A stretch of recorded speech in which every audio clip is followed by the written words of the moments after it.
I'm Logan Westendorf with Jacob Gosney, and this is our DC to DC converter simulation for Power Electronics class. So here's our agenda for what we will be talking about throughout this presentation.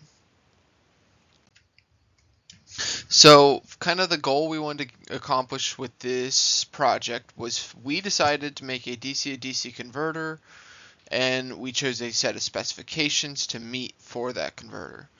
So we went with calculating all of the values for the components. We selected a simulation software and we simulated that circuit to meet what we had calculated as well. So some of our objectives, the biggest one was we wanted to be able to choose those components and calculate them and be able to implement them into the simulation software. So some of the specifications we had was a 5 to 15 volt conversion from the input to the output. We wanted a 90% converter efficiency and a 1 amp DC current at load, along with a ripple voltage of less than 600 millivolts. So this meant we were going to have to choose a switching method, a inductance, a load resistance, and a capacitance, and a diode for this project. And we're going to have to spec out the values of each of those.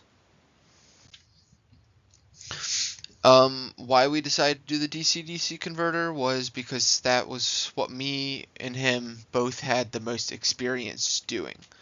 We've learned about it the most, and others build off of this concept a little more, so it was our most comfortable topic. Some background about DC to DC converters is that they are fairly simple in that they just change one voltage and one amperage at the input to a new voltage and a subcurrent current at the output as well. So it allows for a lot of technology to be implemented using this in such laptops, medical devices, and a ton of other power applications as well. So being able to design these kinds of components is definitely a very essential skill. Our design that we settled on was doing this DC to DC converter because of its simplicity, and we figured we would be able to design this. For determining what the MOSFET we should use for our switching method, we decided to try to figure out what current it would have to withstand on the input and go from there. And so we calculated about a 3.2 amp input current that would be on the MOSFET. And so we had to have a MOSFET that fit a steady state current of at least 3.2 amps. And we settled on the IFRZ44N MOSFET. For duty cycle, however, we got about a 67% that we rounded to about 70% duty cycle, and then using that we were able to calculate for an inductance of about 116 microhenry. So when implementing this into the LT-SPICE simulation software, we rounded the inductance to about 100 microhenry. The capacitance we set to 220 microfarad, and the load resistance we set to 15 ohms. And using that setup, we're able to get this waveform out on the load resistor afterwards when it was hitting steady state. Alright, so for the technical details you can see here, I have some options, some settings in LT-SPICE. This is kind of the magic, the behind the scenes of our program. So this one on the left, it just kind of sets our transient response, or like our window of time with the graph, which you'll see, you might have already seen. Our graph was 5 milliseconds and it had the steps of 10 microseconds. And then for our pulse width modulation controller, it was just a voltage source with the pulse option. And you can set your voltage, you can set your time delay if you want. We did the rise and fall times of 1 microsecond, or 1 nanosecond actually. And then our period and the on cycle of our period, this is how we set our duty cycle of 0.7. So yeah, these are the behind the scenes settings, the technical details of how our simulation was created. So these are our results. This is our DC to DC converter simulation down here. You can see we have our voltage, our initial voltage source of 5 volts, our inductor, our MOSFET, our diode, our second voltage source that acts as the pulse width modulation controller, our capacitor, our load resistor.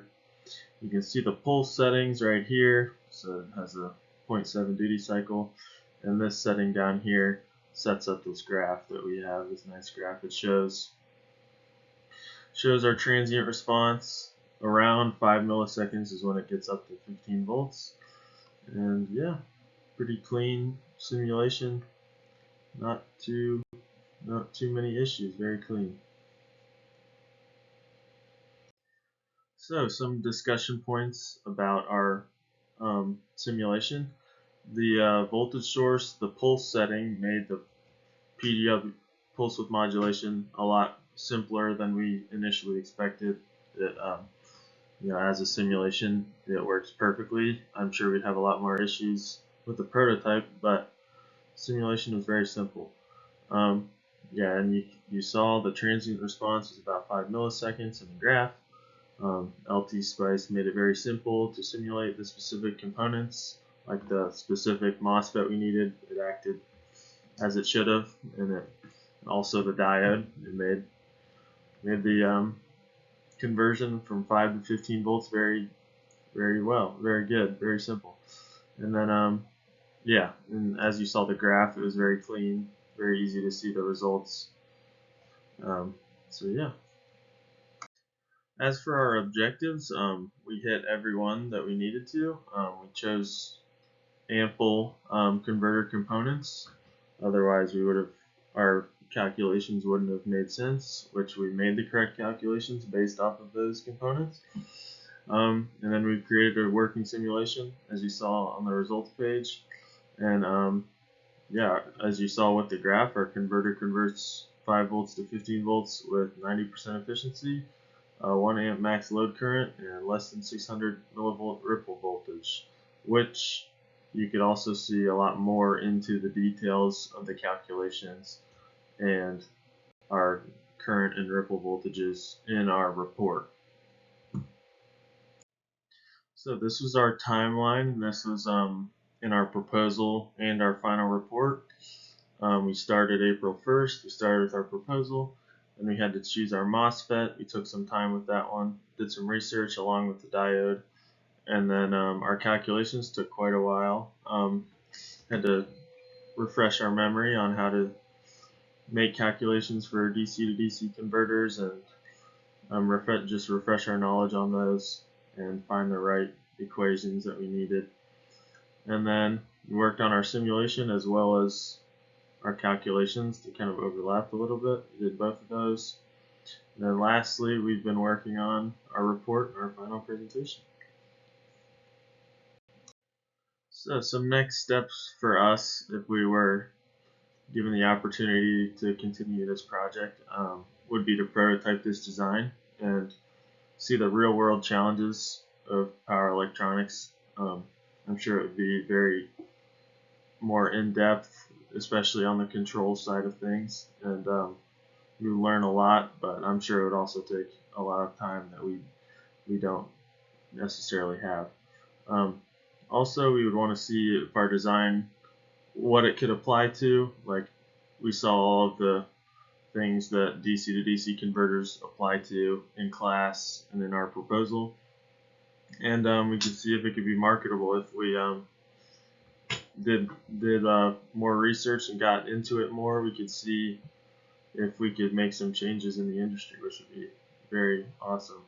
And from this project, we learned more about DC to DC converters, obviously, and how to simulate them. It was our first time using LT Spice as well, so that was a fun learning experience. We also learned the importance of power electronics and their applications, especially with DC to DC converters and how they relate to our class.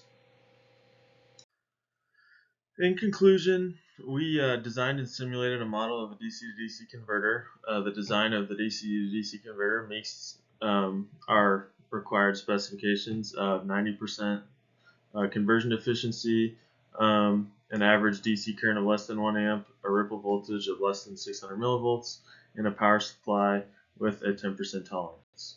No physical prototype was created, but a working simulation model will suffice. And these are our references in IEEE format.